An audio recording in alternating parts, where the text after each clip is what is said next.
श्री स्वामी समर्थ. मंगळवार दिनांक 4 नोव्हेंबर 2025 रोजी वैकुंठ चतुर्दशी आहे. प्रामुख्याने हा दिवस हरिहर भेटीचा दिवस ओळखला जातो.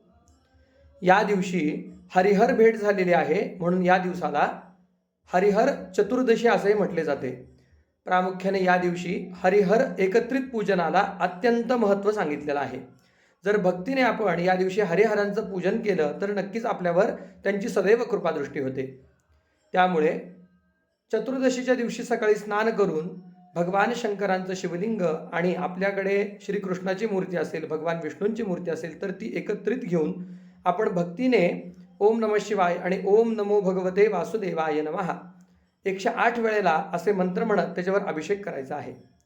आणि प्रामुख्याने या दिवशी भगवान शंकरांना तुळशीपत्र अर्पण केले जाते आणि भगवान विष्णूंना बेलपत्र अर्पण केले जाते. कारण हरी आणि हर हे त्या दिवशी एक स्वरूप असतात. म्हणून शास्त्रामध्ये म्हटलेलं आहे, शिवाय विष्णू रूपाय शिवरूपाय विष्णवे शिवस्य हृदयम विष्णू विष्णोश्च हृदय शिवा. भगवान शंकरांच्या हृदयामध्ये श्री हरी विष्णू निवास करतात आणि श्री विष्णूंच्या हृदयामध्ये भगवान शंकर निवास करतात. त्यामुळे भक्तीने आपण जर पूजन केले तर आपल्यावर दोघांचीही भरपूर कृपादृष्टी होईल. त्यामुळे वैकुंठ चतुर्दशीच्या दिवशी आपण हे पूजन करायला नक्कीच विसरू नका. श्री स्वामी समर्थ.